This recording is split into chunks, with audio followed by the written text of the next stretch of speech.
Hello, Skillets, and welcome to another episode of Cast Iron, the podcast all about rock and metal. And today is a very special episode because we're doing a double album, and it's possibly the only melodic death metal double album ever recorded. Maybe for good reason. We'll see what Lewis thinks. We are talking about Soilwork's The Living Infinite. Now, like, I'm not having this, right? That's no intro. Alan, call the groundskeeper, because we're going to the garden and we're going to do some soil work, because it's The Living Infinite from 2013.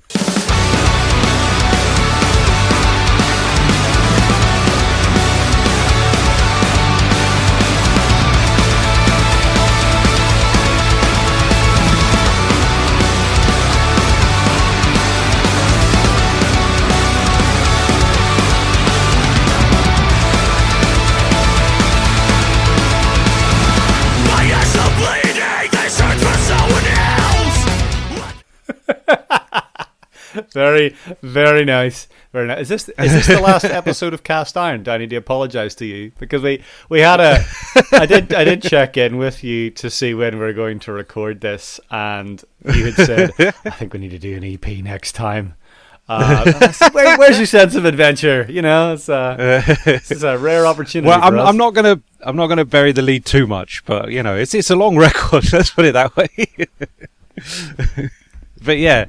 This was also my first introduction to Soilwork as well, actually. Like, I don't know if I've ever been, like, exposed to them at all. I think I had a friend that owned one of their records, and I think it was...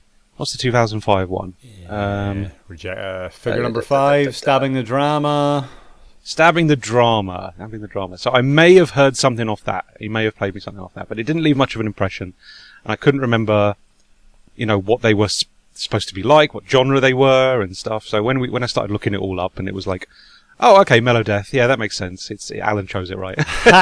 Yeah, look, it's my cliched favorite genre. It's Gothenburg style melodic death metal, and we've talked a lot about In Flames and At the Gates before, and Soilwork are a kind of contemporary of In Flames. Now, the fun fact is, the band Soilwork appear in as the cast of the video for the In Flames Cloud Connected, and In Flames appear in the video of Soilwork's Rejection Rule, and this albums came out the same year.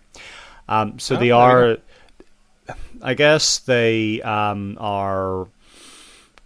Yeah, I mean it's Gothenburg style metal. It's crunchy, Julie guitar noodling. It's got its own unique aspects to it.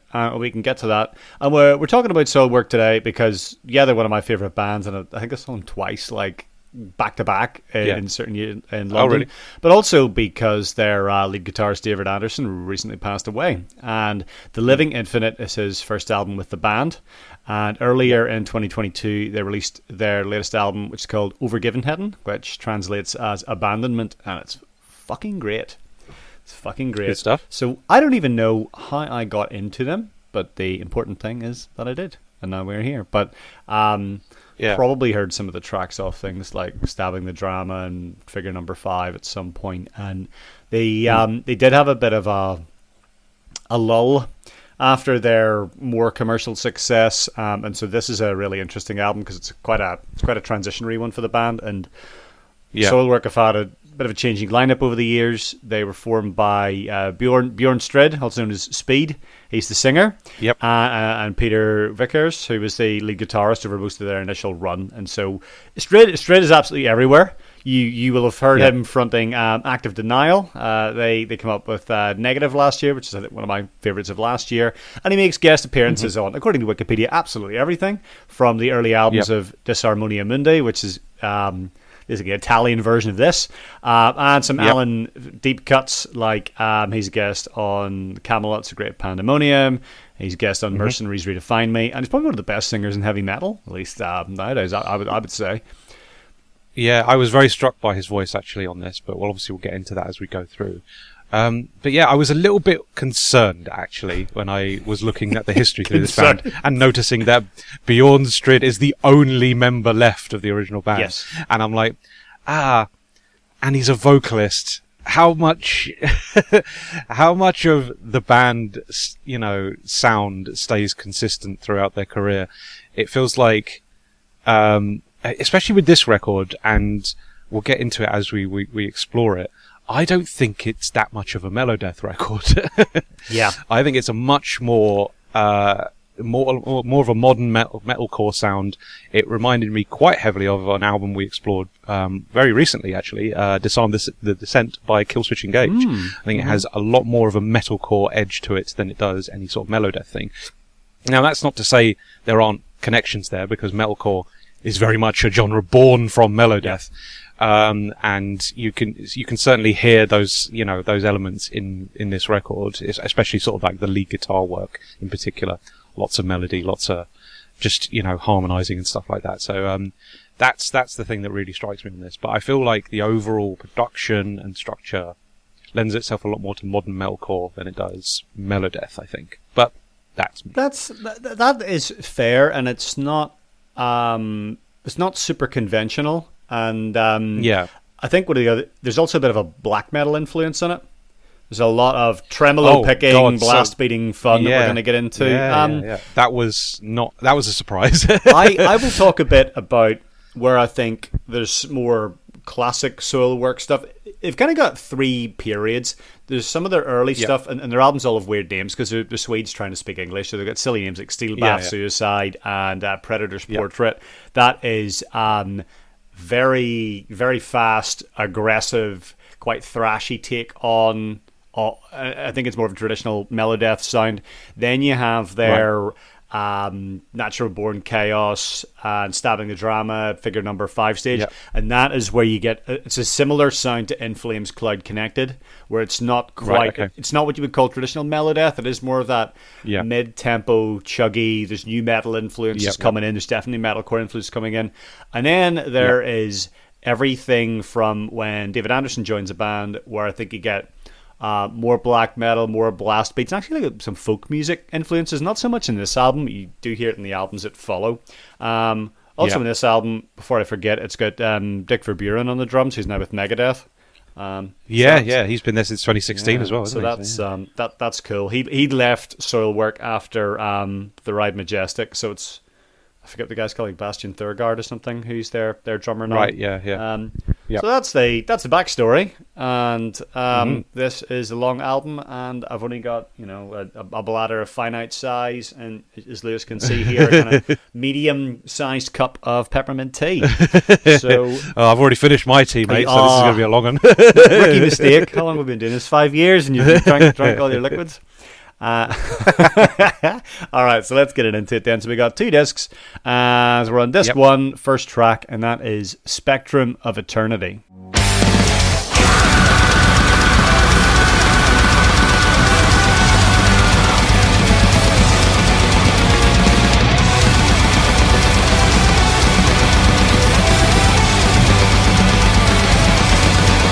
I feel undone with a shell on mine, separated from the one I knew. I kill every minute ago while the ocean brings me back to life. So what did you make of this? What was your initial my thoughts? My first note is fucking hell, that's some introduction. Blast beats absolutely explode out of the gate for this one. I was not expecting that for a record that was described as melodic death metal. I love the leads in the chorus. I think they're actually quite video gamey in sound. Like they got that sort of like digital quality to them, which is really fun. Amazing solo in the middle 8. Really, really enjoyed that. Just an extremely intense song, but also very memorable. You get you get both sides of Strid's sort of vocals. You get his sort of, screamy death metal vocals, but also just his really lovely soaring, clean melodies. It's all encapsulated on this song. I would say though, it's probably a little, opening the album with this, I'm not entirely sure was a great idea. What makes you say that? Because it reminds me of, Rain and Blood by Slayer, in that it opens with such an incredible song that everything that follows it has to live up to it. No offense to the rest of the record, but Spectrum of Eternity is such an incredibly strong opener that unfortunately, when we get to the next track, things sort of take a bit of a fall quite quickly. But that's not to take away from this song. You know, it's a really great opener. I had a great time with this. I think it's incredibly well written and performed.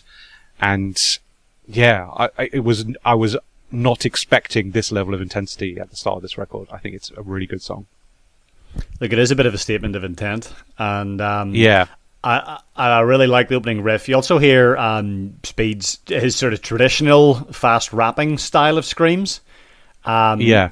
So that's very much part of his style, apart from really good cleans. And as you say, this is actually one of the heavier tracks. There's not a lot of clean singing except the bridge, and the solo is indeed pretty fun. And this was I think this was the first song they released off this album, and obviously having reached the nadir of their career with a couple of fairly weak albums and Vickers leaving the band, I think people were rightly nervous. And then when this came out, they were like, holy shit, this is this is pretty good. This is pretty good. Like, I obviously love this one. It's just a rager, and I quite like that it starts you off with the strings. You think, is this going to be a slightly pretentious metal albums? And you're like, nah, just straight into the blast beats and tremolo picking. Here we go. No, it's a great little bait and switch, that one at the start there. I like that a lot. Yeah, but then unfortunately we do get track 2, which is Memories Confined. It's forever, I won't give in. This feeling won't be patronized. All together we won't believe. Our wish will be bastardized.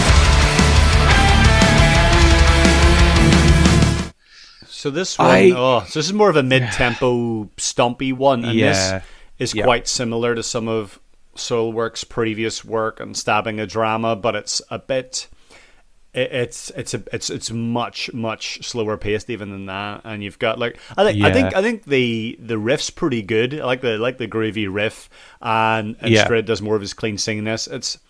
I don't think it's too much of a tempo killer because the previous track is so blistering. But I think it's just a little bit of a come down after the first one. Yeah, that was the problem I was having with this. It was just like, right, if you're gonna start an album that way, I would at least hope that you'd carry that intensity forward a little bit further. I'm not saying they all have to be a million miles an hour blast beat crazy, like Spectrum of Eternity, or like Disarm That Ascent, for the whole album is balls to the walls. It's just it really like flattened the record for me quite early on, unfortunately. Like, the tempo is so greatly reduced, and it just didn't leave much of an impression. I was really waiting for like a big riff or a hook or something to like draw me in. It just didn't seem to really happen. And I want to say as well, I don't think this is a bad song. It is not a bad song. I just think it's quite mediocre. It just sort of passes you by, and I felt like that for a lot of the tracks on this record, is that they just sort of happen, and I just don't really like, something doesn't click with me. It doesn't really sort of like, I was hoping for a hook or a chorus or a melody or something to just really sort of like, oh, okay, that's good, I can hold on to that, and that will carry the song through for me. Unfortunately, it just didn't quite. It's quite meandering. Yeah. It's a few interesting ideas, but it doesn't really gel into a particularly memorable track. Yeah. So, first sign of, I don't know whether this record's going to be the one for me, unfortunately, but thankfully, we get to move on to This Momentary Bliss. Don't let the light you see restrain you. Don't put your trust in the dark outside. There will be more than you ever could die for. This momentary bliss is so light.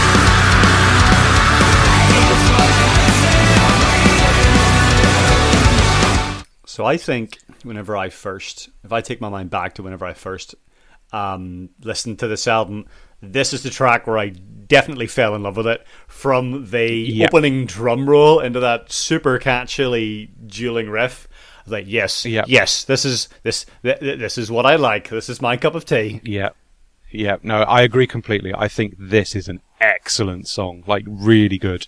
If anything, I've come away from this record afterwards just like knowing that, well, at least I got to be introduced to This Momentary Bliss. The pace picks up dramatically on this song. I think the lead guitar work is outstanding.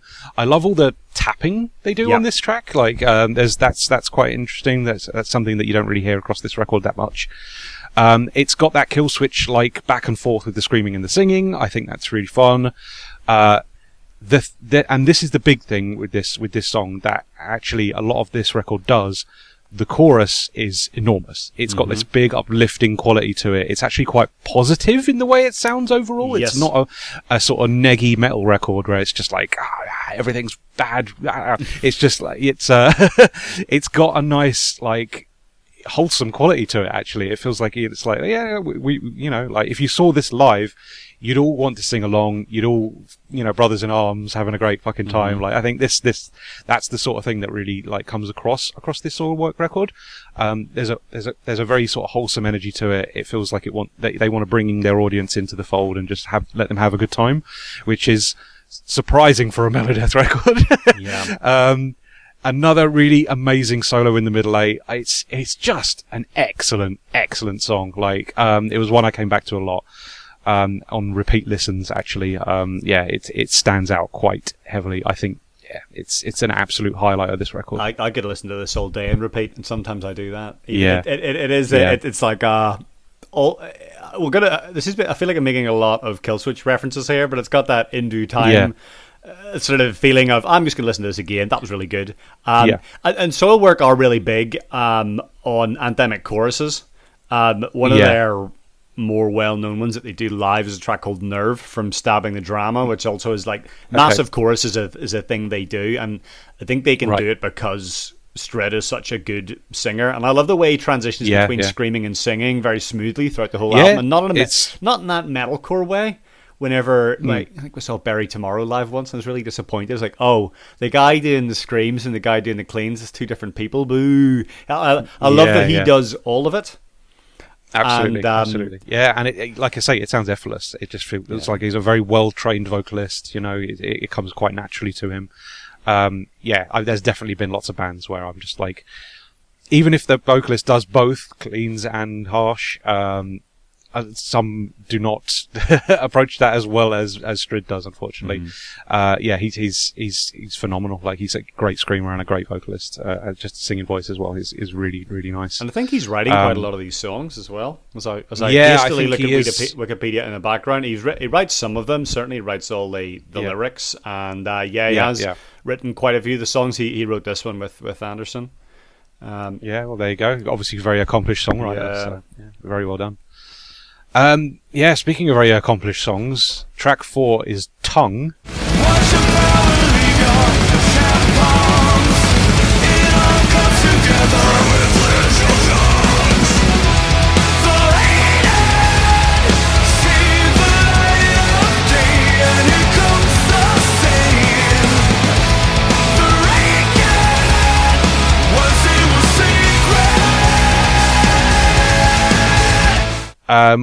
I think this is another excellent song.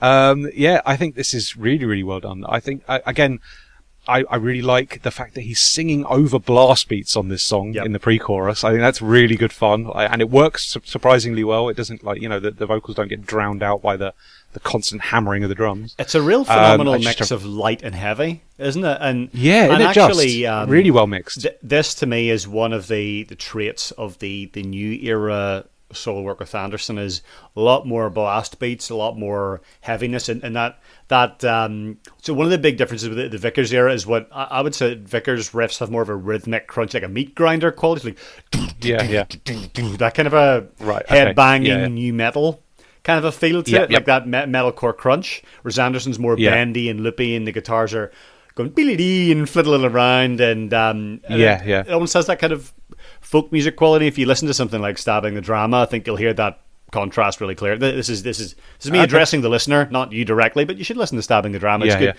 good fun if you want to do some stompy new metal-esque fun. But this one again, it's a really interesting take on dueling guitars, because the rhythm riff is quite groovy, but you've also got that melodic lead over it. There's like two really interesting guitar lines interposed at once, and another massive chorus, and that to me is like chorus. This is the kind of album where I thought, I really hope that I really hope that Lewis listens to this more than once, because I feel like there's there's so much to get out of it, and yeah, it's a double album, so it's inherently demanding.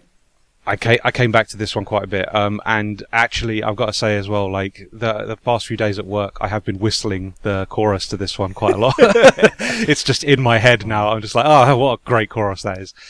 Yeah, no, really, really effective and memorable tune.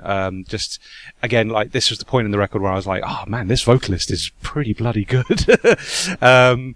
The thing I really liked about this one in particular is there's a breakdown where it sort of like strips all the instrumentation back, and it gets quite proggy and chill, yes, actually. That's interesting you would say proggy, because my notes said it's got this calm interlude with a sweeping guitar solo. It's like something you'd hear on a Dream Theater album. Absolutely, absolutely. And like, yeah, when that solo kicks in, it's very spacey and atmospheric, but the solo continues when the music steps up a notch and gets back into the metal sound of things. And I was like, oh, that's such a lovely transition there from that spacey section to the sort of like fasty kind of thrash solo thing. Oh, it's just, yeah, really nice touch. Good bit of variety as well across this song. It's another absolute outstanding track. I'm just like, okay, maybe we're going to vibe with this album. We're three for four. We're 3 for 4. Hopefully you're not going to shit on the entire rest of the album. I'm at this point in the listening party, I'm still hopeful that we will get to episode 33. So next up, we got the first of the title tracks. I guess if you're doing a double album, you can do one title track per disc. This is The Living Infinite 1.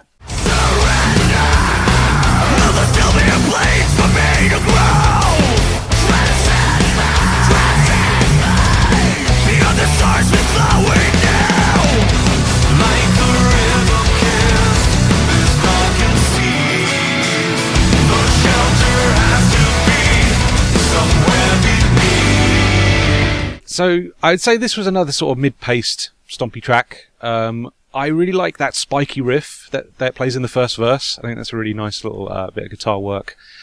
Unfortunately, I didn't think the chorus very grabbed me on this one. I think it's probably because it's screamed instead of sung. I think the overall track is kind of inoffensive, and like there's nothing particularly wrong with it. It's just not grabbing me and not like doing anything that particularly sort of felt massively memorable, especially off the back of the last two tracks, which have these incredible choruses. And this one just kind of happens, and yeah, it just didn't affect me in the way that I wanted it to, unfortunately. I found it inoffensive, but kind of mediocre overall, unfortunately.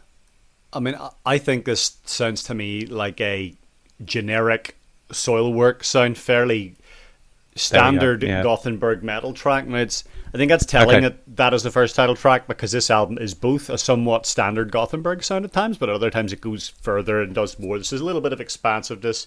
It's a bit of an acoustic intro, but it is a fairly generic Soilwork track. Now, I have listened to this album a lot, like a lot, and so today I was doing my notes for the show, just thinking on my AirPods Pro, and this is the track where I thought, the audio mix isn't the best here. Do I need to clean out my earphones? So I took my earphones and I took off the silicone tips and cleaned them out in some hot water, and then I listened to this, and then I listened to a track off the new Soilwork album called Valleys of Gloam that I knew the mix really well. I think, it is in fact the mix, and I think it's not a massive problem, and the dynamic range is quite good, but I would like a little more definition in the mids.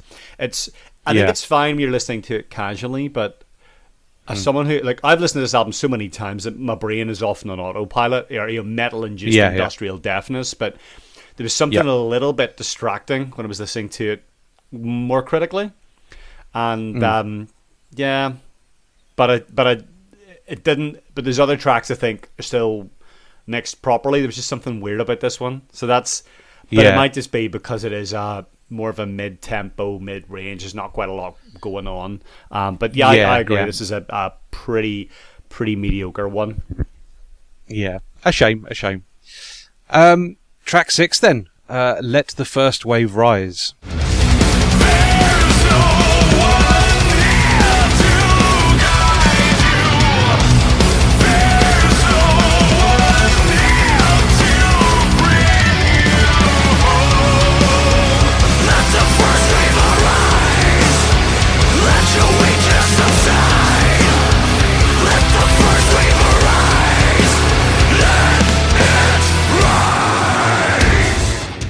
This is not a mediocre song. This one goes at 1,000,000 miles an hour and fits a lot of great vocal melodies in there when another vocalist would have probably screamed the whole thing because it's just such a heavy song.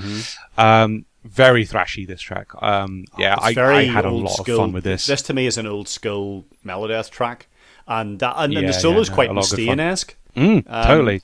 I mean, again, it's.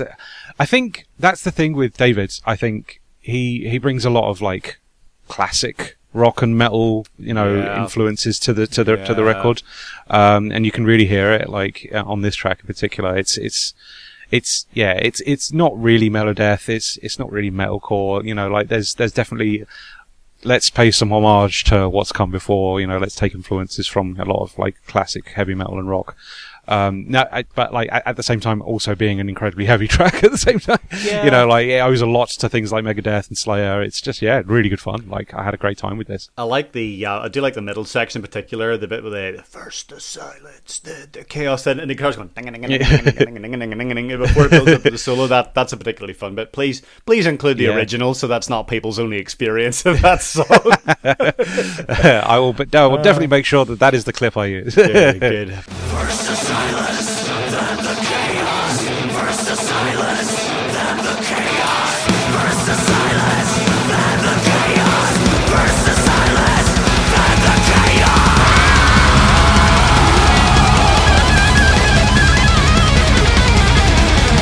But it's a fun one. So next up, we've got Vesta.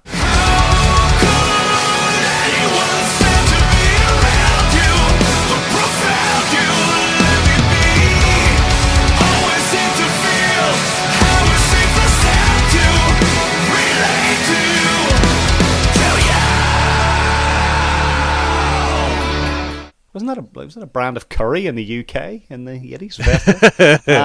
Isn't it the main Bond girl from Casino Royale?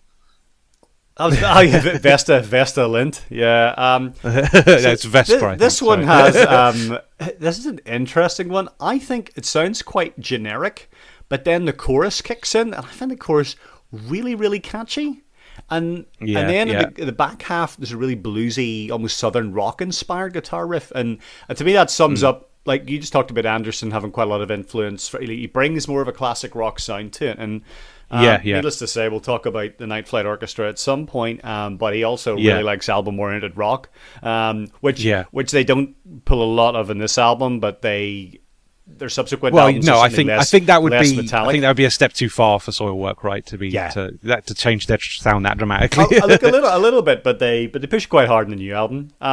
This one also has one of the classic new metal cliches, which is when it sounds like someone's doing the menacing low-spoken vocals over a megaphone. Right? Yeah. I know the bit. You know what I'm talking about. We've all heard that megaphone sound. So this has some classic metal vocals over a megaphone. I'm not sure if that's a real trope in the albums we listen to, but certainly it comes up. You definitely hear it in new metal, totally. But I think Vesta's a great song. I think the riff in the verses is awesome, and I love all the little pinch harmonic bits that they do. Again, that big sing-along chorus is the thing that sets this one off. It's just really, really solid songwriting all round. It's really big. Yes. I think that to me is that's the benefit of them trying to do a double album, is that it allows them to create this massive sound, and I think whenever they talked about this, I know Bjorn Strid said that they really wanted to challenge themselves. They wanted to challenge themselves to do a double album, and that's the sense of adventure for me. Is like, we're going to do this. We're going to but I think there's something about they can explore different ideas. There's a real expansiveness to the tracks that you don't get on any other Soilwork album, and in the subsequent albums like Ride Majestic and Verklighkeit and stuff, it's got those moments, but it's quite contained and a little more focused. Right. But I like that this just goes a bit mad at times, and there's a bluesy bit and there's an acoustic bit, and it just mixes things up all the time, and that makes it quite hard to get your head around in first listen. But I think it really rewards repeated listening. No, definitely. Okay, let's move on to Realm of the Wasted then.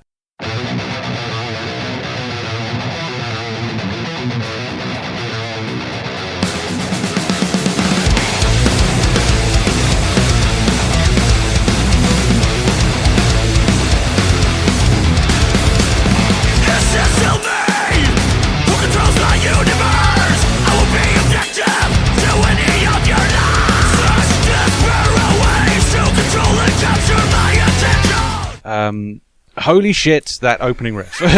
Big Riff City. Big Riff City. Yeah. This is groovy as all hell, this song.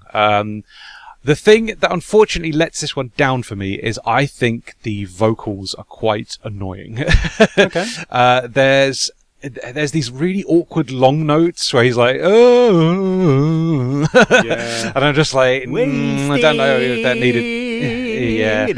Yeah. I think maybe a few more words could have helped that, just to punctuate those changes. But yeah, it sounds a little bit drawn out and a bit thin, unfortunately for me, when it comes to the singing on this one. So that was a bit of a strange choice. I think this is a better song when it's rocking instead of crooning. Is what I've written. I mean, to me, the riff is a bit like ZZ Top visiting Gothenburg. The music in this one totally. is That's not. a good shout. This one is not Anderson. It's Sylvain Coudray, who's the rhythm guitarist. Oh, okay. Interesting. I think there's a really good call and response in the bridge to this, and there's a great interplay between the vocals and guitars. And I know you don't like the chorus, but there's a bit whenever Strid's singing, I think he's singing "Leaving" for something, and when he's holding those notes, the guitar's going boom, and you got all of it. And I think it's another. But it's being drowned out by that one note. Like, another very nice solo. I like the breakdown. And I like that it's got a keyboard solo. Why not? Why not have a keyboard solo for a change? Yeah, you don't really hear the keyboard player too much. And he's one of the longest serving members of the band next to Strid, isn't he? So, yeah, it's a bit of a shame he adds a lot of texture and atmosphere to other songs, but you don't really hear him outright, like, top of the mix like you do on this track very often, you know? I agree. You which I I think really is know the keyboards there. Did you have more piano and keyboardy bits in later albums? I think a lot of I'm thinking back to, I'll just keep referring to Nerve from Stabbing the Drama, and it tends to be more those atmospherics, like, whenever, in the early 2000s, when metal albums had to have weird metallic, like weird synthesized industrial noises. That is where you hear more of it than in this. Yeah. But it's nice to know he's there, and it's quite a fun little keyboard solo. Yeah. Well, he's clearly, an accomplished musician. He's not just there to add texture and noises. He's like, he can play his instrument, which is nice to see. You hope he was just going bum, bum, bum, bum, bum. But I've seen enough bands where it's just like, I mean, for example, the biggest example of that would be Slipknot. There's a guy there that's literally just doing samples and noises, and it's just like, can he play a keyboard, or is he just there to activate noise? Just there for texture. Yeah, which is, a bit of a shame. But I like that he gets a moment to shine here. That's really nice. But overall, I think this is a decent song, kind of let down by the vocals in the chorus, unfortunately for me. But I think, when it rocks, it really does rock. It's a great little track. So next track, this is a bit different. This is The Windswept Mercy.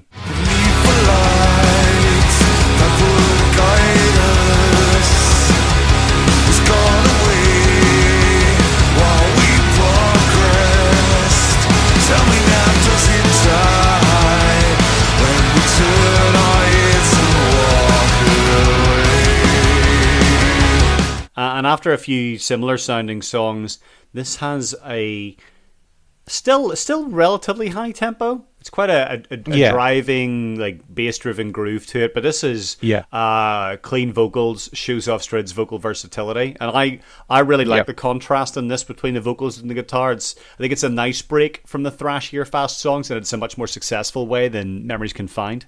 It's a bit more subdued compared to most of the music on this record. There's definitely a bigger focus on vocal melodies. But again, it was one of those songs where I just didn't feel like it ever really got into gear. It sort of just passed me by and didn't really sort of grab me, and it didn't really do anything particularly memorable for me personally. Again, I don't think it's a bad song. It's really well written, it's accomplished. It does what it wants to do. The idea is there, and it's formed, wholly, and it works for what it's trying to accomplish. But I just feel like what it accomplished was quite mediocre, unfortunately. It just another song that was just like, I listened to it and nothing there was no hook or riff or something that really stood out to me. It was just it passed me by. It's just another song which is a bit of a that just shame, happens to be in this album. I do like the breakdown at the end. I think it's good, but it's a long time coming. Yeah, definitely. It's again, just it took a long time to get its ideas onto the paper, and I'm not too sure it was doing enough to keep me engaged, unfortunately.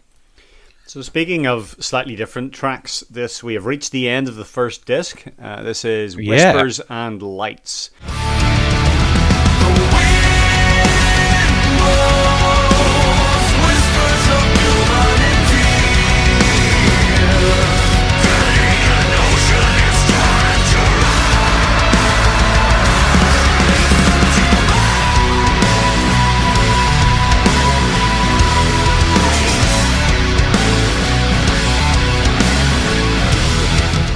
And this one has another big groovy opening riff that actually leads into one of the most chill songs on the album. This is barely metal at all. You feel hard done by.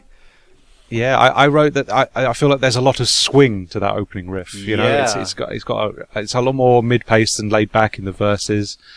I think the chorus is serviceable, but not one of the best on this record. But I appreciate the constant changes in pace to keep the record, more varied. It's just one of those things where, like, songs like this, the slower tracks just don't have the pulling power that the faster tracks do, unfortunately. And because there's so much of it, when there's downtime like this, it stands out more than the faster songs. Yes. So you just feel like okay, come on, like let's get to the next thing. But like, I do appreciate that this song speeds up in the middle. I feel like it does build to a nice bit of drama. I feel like overall this is a decent song. It's definitely not one of the more middling, serviceable tracks that I seem to sort of just experience and then not really have much to say about. I feel like Whispers and Lights has a lot more to it, especially that riff, that swingy, sort of groovy riff that's really fun. But yeah, and again, like, it does more with the fact that it's a little bit more subdued. It actually does change and gain more drama as it speeds up. It's a really interesting song. I just don't feel like it has the overall lasting effect of the real fast, heavy tracks on this record. And it is also rounding off the first disc. And this is one of the things where whenever you're listening to stuff in the digital world, right, the tracks just keep pumping at you, and you're probably meant to go, okay, that was the end of that. I'm gonna remove this disc from my CD player, which is totally a thing in my life, and put in the second disc. Yeah. So I think which is what I did actually. I think it serves that purpose well. Did you actually listen to this on compact disc? So I listened to this in two separate sessions, essentially. So I listened to first disc, made my notes, and I was like, right, okay, I need to take a break. Yeah. And actually, when I messaged you first and said, Alan, one day we'll do a double album where it will feel like it justified being a double album, but this is not that day. Oh, no. I was listening to disc 2 the following day going to Portsmouth. And making my notes. You had been listening to disc 2 at that point. That wasn't something you said before you'd listened to disc 2. No. So I listened to disc 1 the previous day, and then I was like, right, I'm taking a break. I'll tackle disc 2 the next day, and then I was just like, okay. All right, this is going to get awkward. So, let's get on to disc 2 then. So this opens with Entering Eons.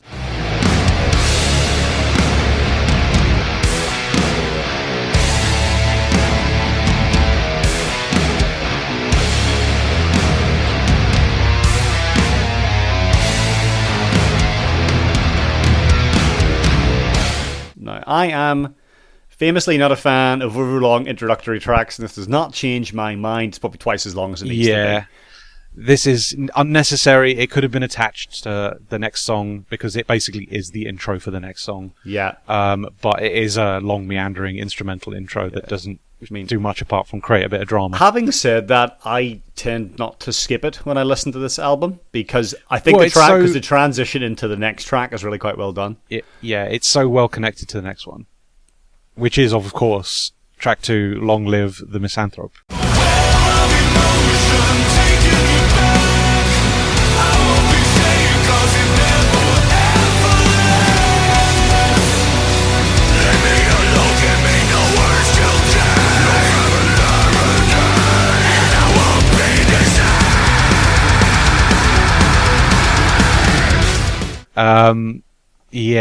this is fun. Fucking love the opening to this one. I love that the clicky guitar and drums is like Mellow Death, Eye of the Tiger.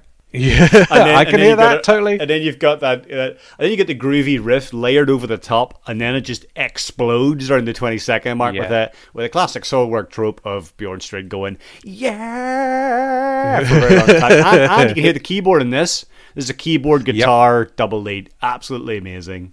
What a great start! Really, what a great start to the second disc. Absolutely, yeah. No, real drive and intensity to this song, and another massive chorus to set it off. The one thing I did note that I felt like the solo was fine, but I don't think that the rhythm section really helped elevate it. It was like a solo that just sort of happened, and I was like, oh, if the rhythm was a little bit more active and doing something a little bit more intense, I think they would have really set that off. But unfortunately, I think it was that middle eight is just it's a little bit weak, unfortunately, in the grand scheme of things. But I think this is a good. That's interesting. So I think it's probably my favourite solo. Well, okay, it's probably my second favourite solo in the album because it's not this momentary bliss, but it really scratches the In Flames itch. Okay, when you get into that's fair enough. The classic tapping dual guitar bit. Didn't quite touch me in the same way that it did for you, but unfortunately, that's just one of the things. But I do think this is a good song, regardless. I think this is a really fun song. It's got that intensity to it, and that enormous chorus as well, which is just that's the Soilwork thing for me. I'm just like that's what I want. That's what I want, and it's on this song in spades. So yeah, totally. The main riff is also particularly noodly. It is just all over the place, and then there's a thrashy bit, and then there's like two bridges to this. There's kind of the thrashy bit, and then there's the big stompy second one. So it's like four seasons in a day when I give it the time it gets to the chorus. It's lovely. It's lovely stuff. No, definitely. So next up, we've got Drowning with Silence.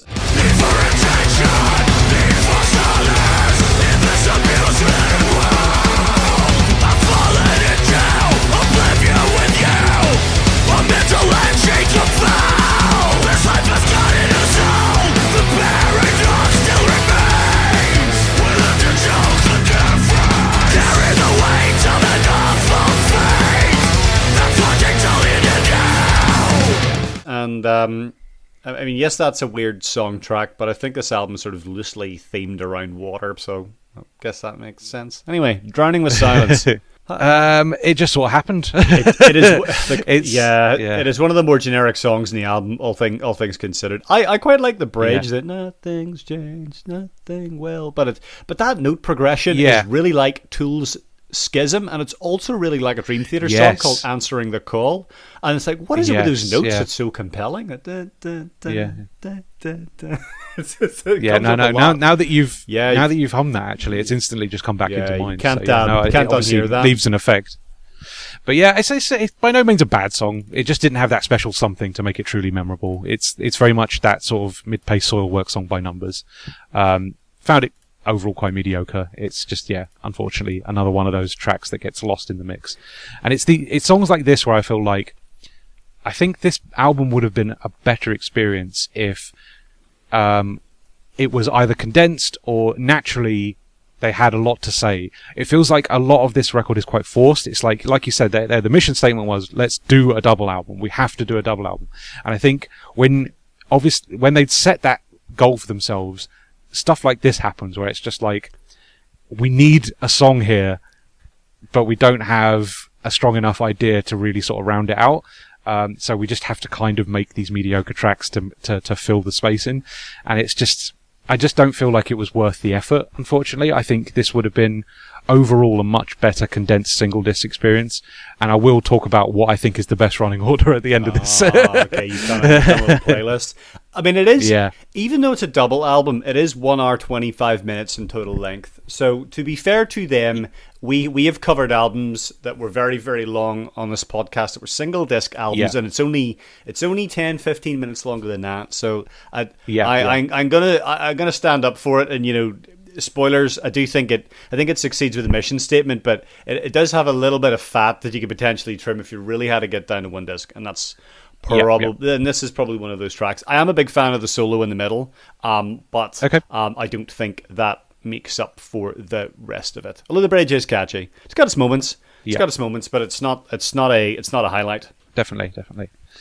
Okay, let's move on to track 4 of disc 2, which is Antidotes in Passing. Outside the world goes on, it keeps on turning.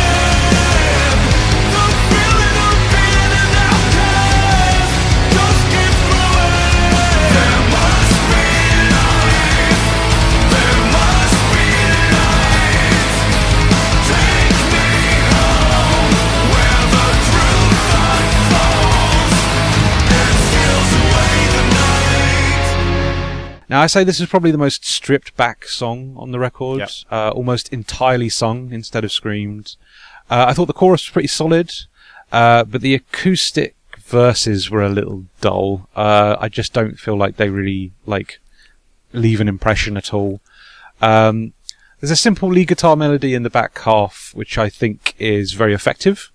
But overall, I feel like it's another song that sort of just happens. And didn't really leave a lasting impression on me personally. How about you? I think objectively, I think it's fine. I'm just laughing at the concept of objectivity in an episode of this podcast. Look, I think it's fine, but Yeah. this is the bit where I go, okay, maybe you guys pushed this a little bit too far. I think it's not bad. It's a bit of a momentum killer. It's a bit skippable. It's probably one of my less favorite tracks. Perhaps my least favorite track on the album.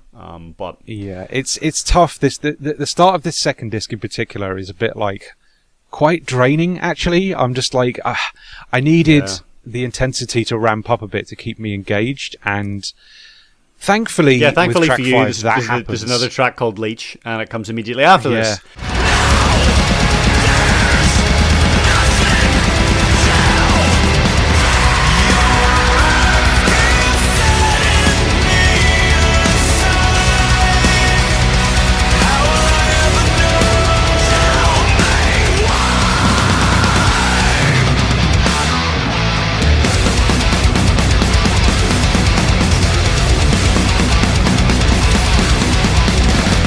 And as I was listening to this, Lewis, I've put in one just for you here. Nice thrashy one for you.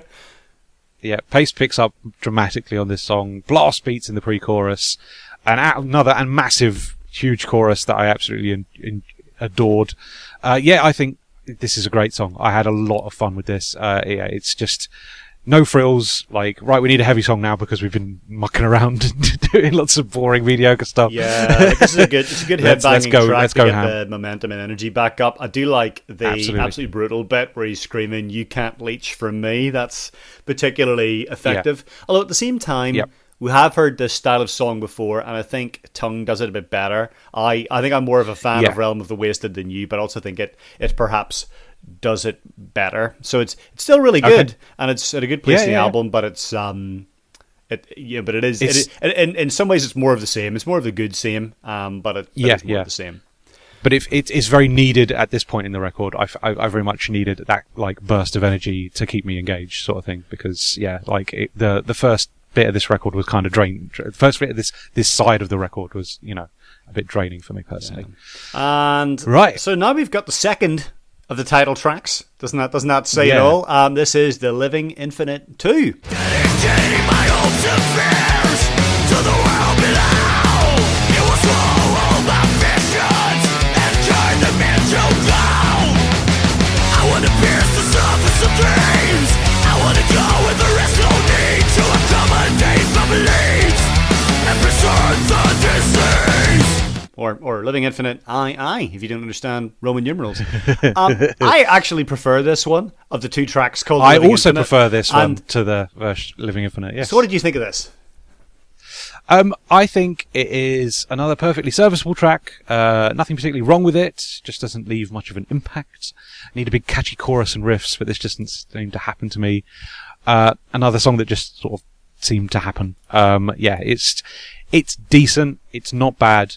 It's just, again, it's got that, right, this is the mid-paced Soilwork song structure that we do on the mid-paced songs, and it happens. I feel like it is a stronger representation of that than the first Living Infinite, but again, it's just, another one of those songs on an album that has a lot of those songs. Yeah, I really like this one, and to me, this encapsulates what the album's all about. It's got the groovy, screamy bits in the verses. Yep. It's got that massive, expansive bridge in the chorus, and this to me is probably one of the strongest choruses in the album. It's such a good sing-along one, but it also has the classic mid-tempo meat grinder Soilwork riff that they bring out a lot, and I just love it. And I think if you dig in the album so far, this really seals the deal. And listening back to it again very critically, if Antidotes in Passing is a bit of a think, oh god, maybe this isn't as good as I thought it was, this is the point at which I go from thinking, oh man, there's a lot of good songs, this album, to go, oh, this, I think it's actually is quite special. I think this really is I think this album really is very good. The fact that we're 15, 16 tracks in, and there's still stuff like this in the album. I think, oh, actually this does the end is justifying the means. I will say as well, when we get to the end and I talk about my condensed version of the record that I think is a better experience, this song does not get deleted. I do include it. Good. So, so it's when I say songs are passing me by and they feel a bit mediocre and stuff, it's not that I'm not enjoying myself. It's more just a case of when I have to think about the whole record critically, it feels like certain tracks stand out more than others, and this was one that just didn't quite stand out as much for me personally. Have I ever told you about what Craig and I do with Stadium Arcadium by the Red Hot Chili Peppers? Every couple of years we will try and condense. Every couple of years we'll try and condense it down to one album. We've lots of keen arguments about it. Although I think at this stage in my life I'm like, maybe I could just not listen to all of it. That would be a way to condense it, because the recent stuff has been so dreadful. I think I've outgrown the Red Hot Chili Peppers. All right. So next up, sorry for that totally unnecessary diversion. Next up, we've got Loyal Shadow.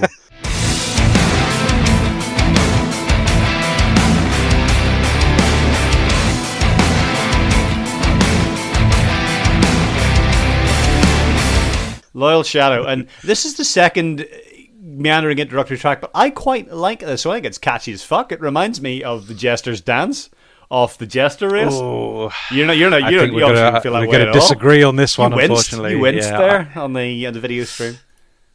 It's fine, but there isn't a big riff or hook there to keep me engaged, and I just feel like it didn't justify being instrumental. I think some vocals really would have set this off, and it feels like it's missing something by not having them. Again, I don't think it's a bad song. I think it's just, it unfortunately just happens, and I think I needed some other element like a vocal melody to really draw me into that one, and it just didn't quite happen for me. I just felt overall came away feeling another mediocre track on this record. Unfortunately, that's disappointing. I agree to disagree. Well, it's only 2 minutes 30, so not much of your time is lost. Hey, look, this is the reason why I chose you to do this podcast. we don't have the same opinion. We need some conflict here to keep this interesting. Well, it doesn't need to be like, fuck you, Lewis, you're a moron. No, not at all. Certain things will affect people differently, and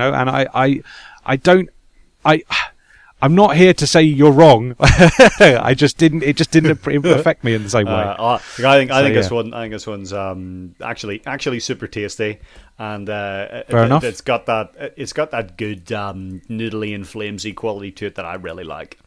But I probably need to broaden my listening styles. But it leads us into another big track, which is Rise Above the Sentiment. I believe people portrayed as rats, light away and prepare to repel. The goes on for another town and to live. Might as well be going, but I tend to always come back in the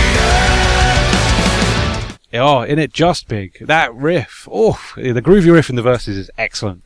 Another really good chorus as well. This is just what I need from this record. This is what I was enjoying. Soilwork firing on all cylinders on this track. Really great series of solos in the middle eight as well. it's just awesome stuff. Like really, really good song. This one. It saved this CD for me. I was like, okay, cool. Dare I say it? It's a back half banger. Back half banger. Oh well, we'll get to that. You're playing your back half banger card right now.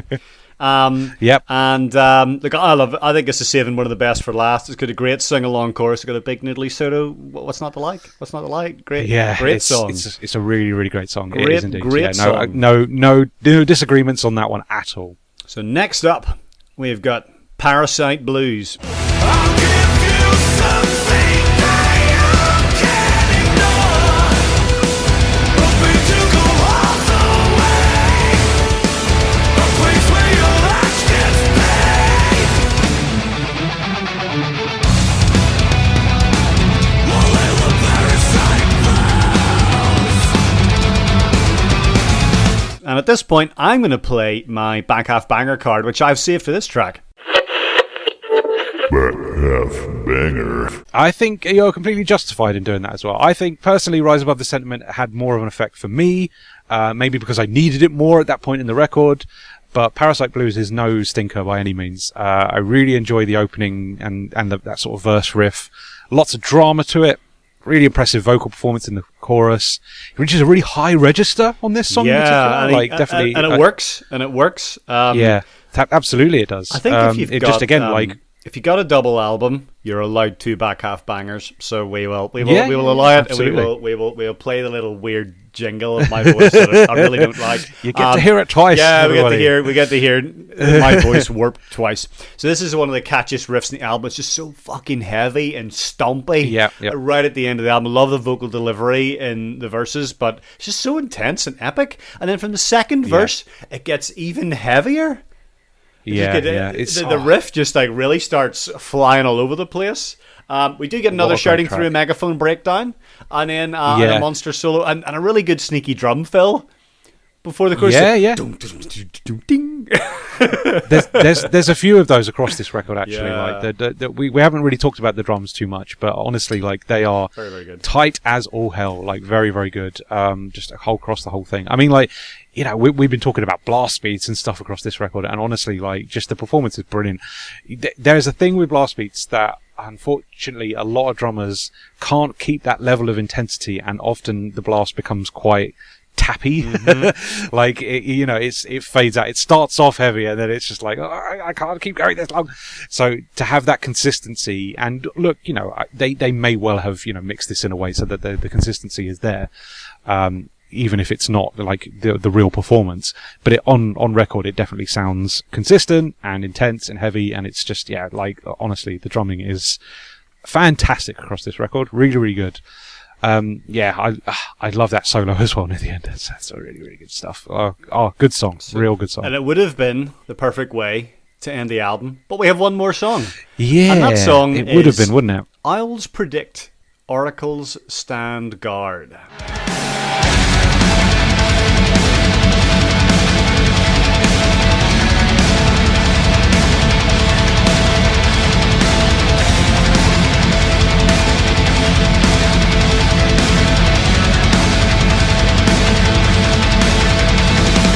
Which is a really awkward song title. It's such an awkward choice for a final song, and I wonder if the album would be better without this. It's very slow, almost doomy for the first half, and then it kind of kicks into gear for the second half with the. And I did look at the lyrics to say, well, why is this called Isles Predict, Oracle Stand Guard? And I've quoted some lyrics for you, which is, all I have is the wisdom of Isles, given to me by the eyes of a ghost. And I was like, is this the same album? This is bizarre, and it's particularly bizarre when I get into my further listening recs. But like, I'm gonna be honest here. I usually stop listening to this album after Parasite Blues and skip the last track. I just pretend that this doesn't exist, and perhaps that means that I rate it higher than I would others. But I like to pretend that this one doesn't exist, and they made some kind of mistake, and I don't know why it's there. Yeah. I put this down as my least favourite song on the album. Yes, and that's why I reserved my least favourite one to this. Yeah, it's the one track where I felt like this was actually a bad song. which is a shame. Like because every other track where I've felt like it's been, middling or a bit just sort of passed me by and stuff, I would not say those are bad songs. I just think that maybe they are positioned on a record that doesn't quite service them well. Whereas I think Owls Predict is quite a bad song. It's a big, slow, stompy closer. Rhythm guitar just needs more melody. There's no music. Yeah. It's just very rhythmical. It's a bit of a limp way to end the album. It does pick up pace with a lot of double bass drumming, thankfully. But it's just unfortunately a little too late. It doesn't leave much of an impression. And it bloody fades out as well. Lazy. Boo. What is this, the 1980s? Yeah. Boo. No, it's a bit of a shame on the end there. It is. Now, it's a bit of a shame that they've included a stinker at the end. So Yeah. so what are your final thoughts on this? Because this has gone well. I think you've been pretty positive. Yeah. I think you've been pretty positive here. Yeah, no. Look, now I'm going to talk about what I would do to make this a nicer listening experience. I've condensed it to a 12-track version of the album, which I think is just Absolutely brutal. bangers, essentially, and it Absolutely works a brutal. lot better together. All right. So okay. I am going Spectrum of Eternity. Yeah. I am going This Momentary Bliss. Yeah. Tongue. Let the First Wave Rise. Vesta. Realm of the Wasted. Whispers and Lights. Oh, okay. Then from disc 2, I'm dumping Entering Aeons. You can have it if you want, but whatever. We need Long Live the Misanthrope, though. That's important. Then I'm choosing Leech, Living Infinite 2, Rise Above the Sentiment, and Parasite Blues. And how long does that get you?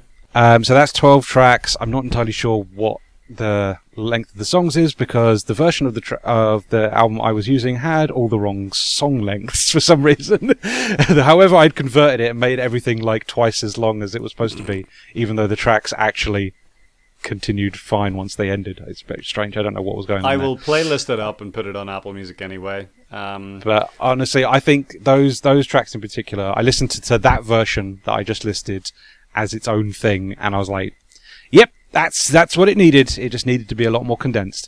I don't think The Living Infinite justifies being as long as it does, unfortunately. I think a double album should come naturally. I feel like a band should be firing on all cylinders. It's like, we've got loads of ideas. Let's just record it all, and if it's all worth the effort, then let's do it. I think this was too forced. I think they decided in advance, the mission statement was, we need to make a double record, and we just need to have that much music to be able to justify releasing 2 discs, instead of it being something that came naturally.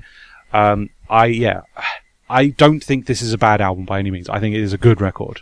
I just think that if we trim the fat a little bit, it would be an outstanding record, because god damn, when they are firing on all cylinders, Soilwork are quite an incredible band. So there's a lot to love here. Look, I think, aside from the slight sag at Drowning with Silence and that it's in passing, and the last track, which is certainly not my favourite, I don't think there's that many songs that are absolute filler. Look, it's one of my favourite albums ever. I just fucking love it. I get that it could be exhausting if you're not a fan of the band. For me, it's a real achievement that they get through a double album. There's not that many duffers. There's so much to love. There's so much of ambition to it, and I think that how many generic metal records do you hear? Even the Active Denial album, which is tight, sounds a lot like classic Soilwork. And so I was listening to the new Disturbed album. Disturbed is like, you've heard one album, you've heard them all, right? The new Disturbed album is fun, but it's a Disturbed album, right? They're never going to do anything in any way ambitious, and I think that I think we need more expansive, proggy, boundary pushing stuff like this. I think that's I agree completely, and I really like that it's not completely front loaded, and there's a lot to love in the second disc. I think if you'd had one really good disc and then the more spacey, meandering, proggy tracks, that would have been a big mistake. So while there's some questionable dips, especially like the second track, it's I think overall it's pretty good at maintaining the tempo, where even so many single albums have a crap back half that we've covered in this show. No, I agree completely. Favourite song then? Because I think there's one option here, and if you're not choosing it, then it's the wrong option. Are you picking Spectrum of Eternity? I'm picking This Momentary Bliss. Yes! Oh, I'm so pleased. So pleased. That's my favorite too. Oh, Yeah. oh, good, good. Oh, that wasn't going to be. Yeah, I was just like, oh, maybe you've gone for that one, but I'm glad we're agreed that is the best Soilwork track ever. Look, again, no offense to Spectrum of Eternity, because that is a fucking incredible opening track. But This Momentary Bliss has just so much more to offer. Like, it's just an all-round, really well-produced song. Like, just, it's got those melodies. The chorus is so catchy. Like, Spectrum of Eternity, like, whilst it has, catchy vocals and stuff like that, they don't get set off as, like, extremely well as This Momentary Bliss does. It's just, they're so well punctuated by the music that services them. Oh, great song. I would say my second favourite actually was actually Tongue and not Spectrum of Eternity, because again I think that one is another one that has really incredibly just catchy vocals that are set off so well by the music that services them. Oh, just great stuff. One great interesting final fact is that Soilwork have one live album. It's called Live in the Heart of Helsinki. I've got it on DVD, double CD. I think that was Daniel got me that. Thank you. Yep. And they open with This Momentary Bliss.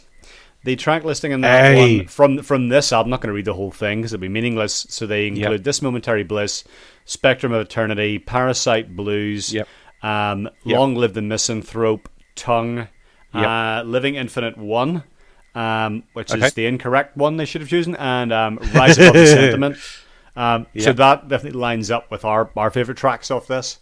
As long as like excellently named classic tracks like Bastard Chain. How can you not like a song called Bastard Chain? Excellent. But yeah, no, good stuff. I think I'm glad we're both in agreement on the best song there, because I think it absolutely is. Further listening. Do you want to go first, or will I go into my very long prepared further listening? Okay, I'll go first. Right, I think we've got to talk about the obvious one. It's Disarm the Descent by Killswitch Engage. You need to listen to that record off the back of this. It reminded me so much of that, and we have an entire episode on that album as well on the podcast feed. So please go and check that out.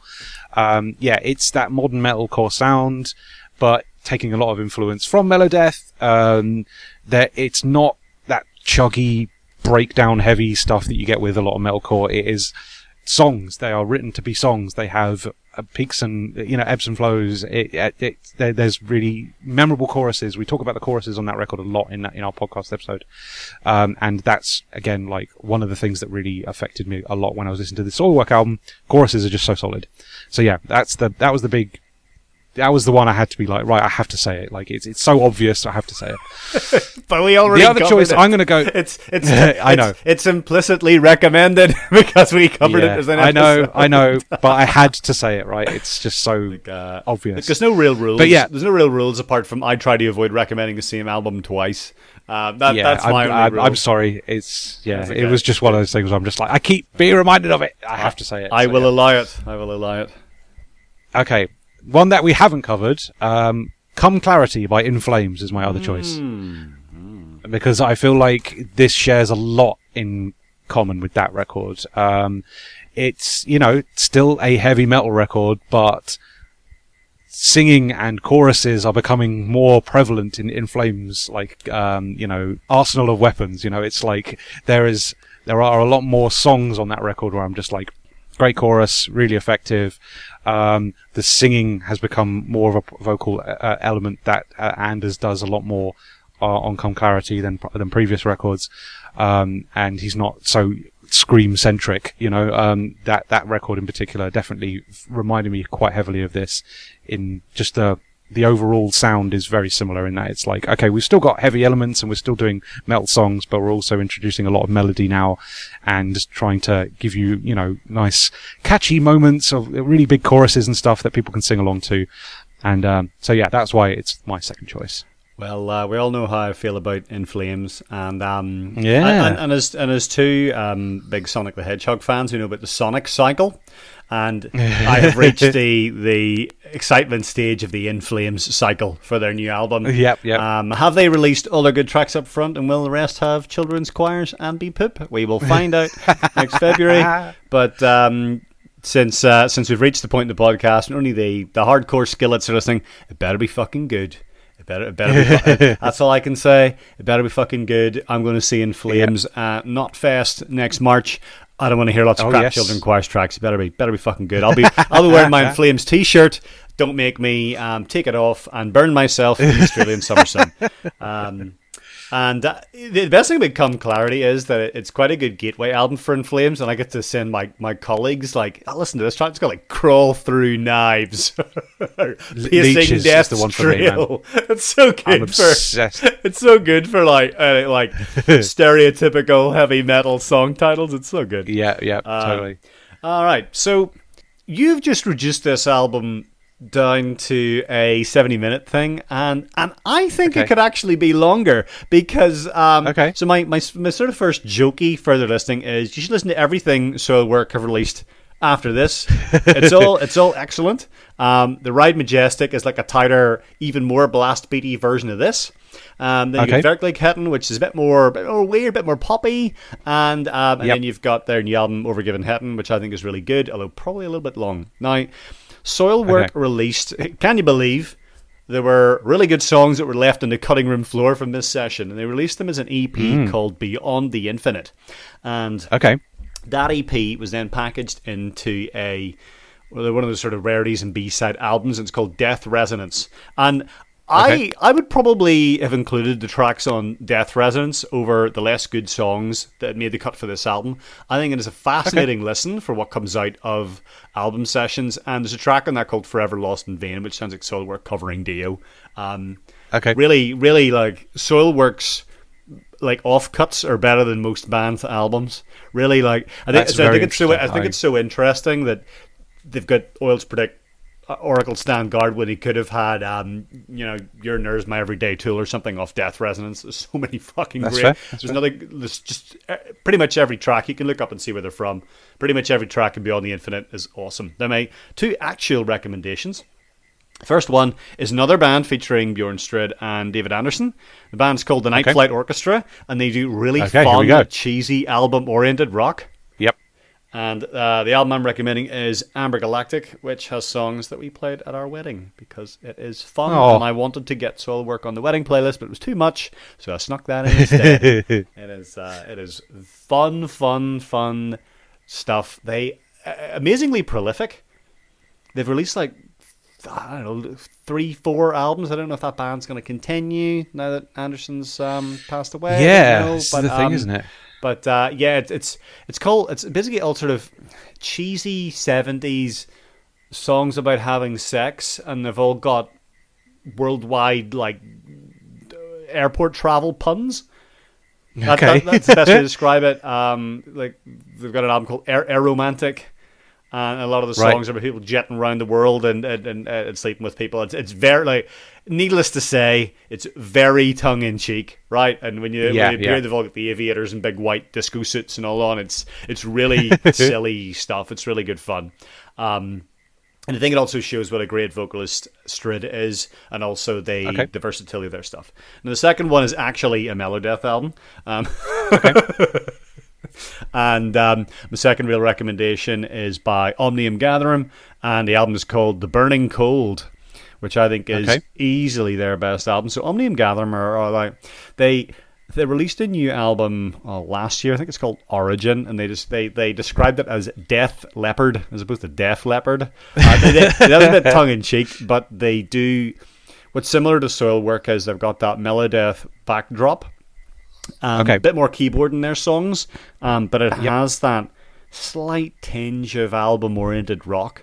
It's very catchy, very poppy, just really good, really well-written songs. I think The Burning Cold is an awesome album. Like, it's really heavy, but it's just really beautiful album. Really, really lovely melodies, really fun time. And I think that's probably the closest to what Soilwork have achieved with this.